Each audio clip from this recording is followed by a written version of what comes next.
The pressure washer you bought last spring is engineered to die before you finish your driveway. Inside the pump head, manufacturers stripped out the brass, the ceramic plungers, and the stainless valves your grandfather relied on. They replaced them with aluminum housings, thermoplastic manifolds, and pot metal fittings that crack and seize. Then they sealed the assembly shut so you can't repair it. This isn't a cheaper machine. It's a trap designed to turn a durable tool into a recurring purchase. The promise V's. The reality. You walk into a big box store and see pressure washers stacked on pallets. The box says heavy duty and pro grade. You drop $200, maybe $400, and you believe you bought a machine that will blast your driveway for the next 10 years. You didn't. You bought a disposable pump wrapped in a metal frame. The pump head is now built from aluminum and plastic instead of brass. It's expected to survive 50 to 100 hours of actual trigger time. For a homeowner cleaning the driveway twice a year, that sounds like forever. If you're a contractor running the machine weekly, the pump will die before your credit card statement closes.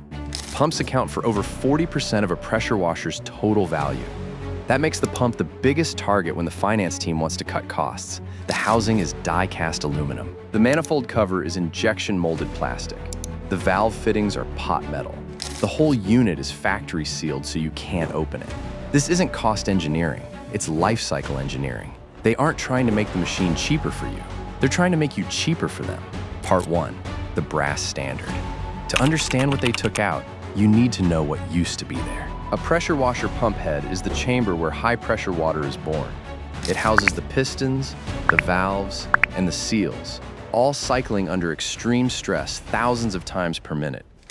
In the old standard, this assembly was machined from solid brass. The plungers were ceramic. The valves were stainless steel. The seals were replaceable.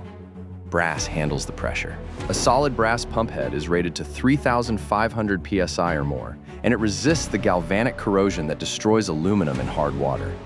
Brass also dissipates heat. When the pump runs hot, the brass head sheds thermal load instead of cracking. Ceramic plungers are harder than stainless steel and stable to 220 degrees Fahrenheit. When the rubber seals wear, you pull the head apart, drop in new seals for $20 or $30, and run the machine for another 500 hours. A well-maintained brass head pump can log 3,000 hours. That isn't a consumable, it's an asset. Your grandfather's pressure washer was built this way. It was standard engineering that respected the physics of high-pressure water and the reality that seals wear out. The machine was designed to be owned, maintained, and rebuilt. That standard still exists, but you won't find it in the big box aisle. You will find it on commercial rigs where downtime costs real money. Part 2, the material switch. So if brass and ceramic were the standard, what exactly did the manufacturers swap in? Starting around the early 2010s, consumer-grade manufacturers began replacing brass pump heads with die-cast aluminum housings. Aluminum is lighter and cheaper, which helps hit the price points that big box retailers demand. But aluminum has a fatal flaw in a pump. It suffers from galvanic corrosion when it sits in contact with dissimilar metals in hard water. The metal literally eats itself from the inside. Under thermal cycling, aluminum develops microcracks that spread with every pressure spike. Then came the thermoplastic manifolds and covers. Plastic is even cheaper than aluminum, and it drops the shipping weight by about 15%, which manufacturers love to advertise. But plastic pump housings deform above 140 degrees Fahrenheit, and they stress crack under the pressure spikes that happen every time you release the trigger. A plastic manifold cover isn't a structural upgrade. It's a cost down that turns the highest stress part into trash. The fittings inside these pumps are often made from zinc aluminum die-cast alloys called pot metal. They corrode in hard water, strip their threads under normal service torque, and seize so tightly that you destroy the threads removing them. A sub-$300 unit today ships with an aluminum pump, a plastic manifold cover, and pot metal valve fittings. The box advertises 2,700 psi. The fittings aren't rated for that life. The expected lifespan is 50 to 150 hours, not 500. Under 100 hours before cracks or corrosion make the pump unsafe. A $150 pressure washer costs $2 per hour to own. A $500 rebuildable brass pump costs 15 cents per hour. The cheap machine isn't cheaper. It's a subscription product disguised as a tool. And there's one more part of the trap that makes the whole thing irreversible. Part 3, the sealed trap. The material downgrade would be bad enough on its own. But manufacturers added a second layer that makes the whole thing irreversible. They sealed the pump assembly shut.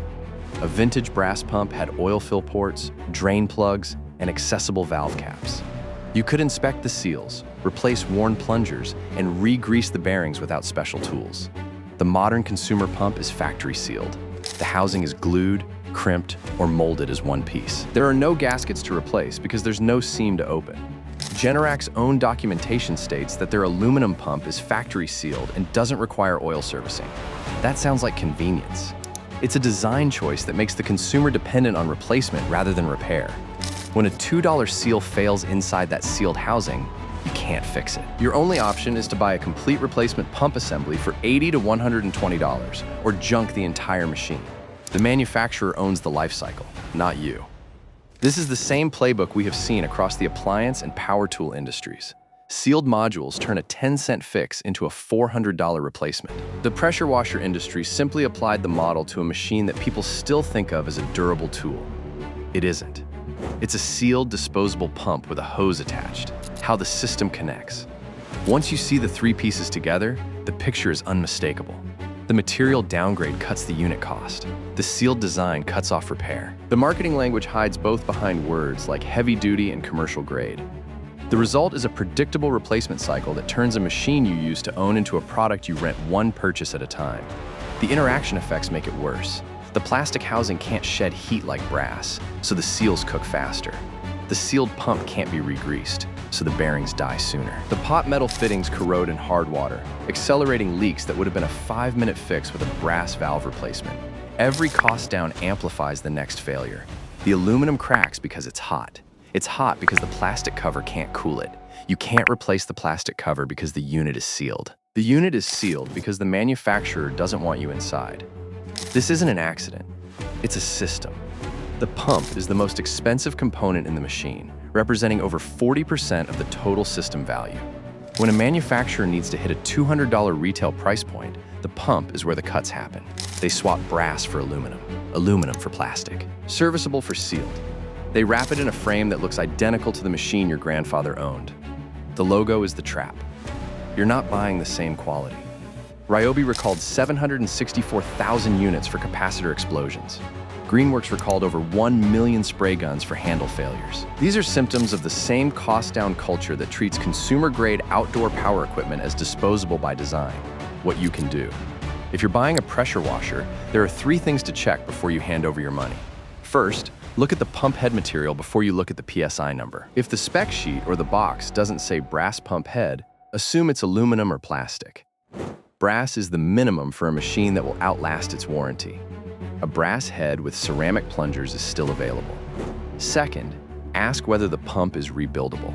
A serviceable pump has oil fill ports, accessible valve caps, and replaceable seals. If the manual says factory sealed or no user serviceable parts, you're buying a disposable unit. That's fine if you wash your car twice a year. It's a disaster if you're a contractor who needs the machine to earn money. Third, calculate cost per hour instead of sticker price. A $150 washer that dies at 75 hours costs $2 per hour. A $500 brass head unit that runs 3,000 hours costs 15 cents per hour. The expensive machine is the bargain. Checking for brass construction eliminates about 80% of the disposable units on the shelf. It takes 10 seconds and tells you how the manufacturer values your money. The modern consumer pressure washer isn't a tool. It's a sealed disposable pump wrapped in a metal frame, designed to fail before you finish your driveway. The brass-out secret is hidden in plain sight. Check pump head materials before the PSI.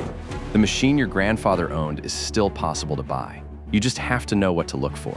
Subscribe for more forensic teardowns and drop a pressure washer story in the comments.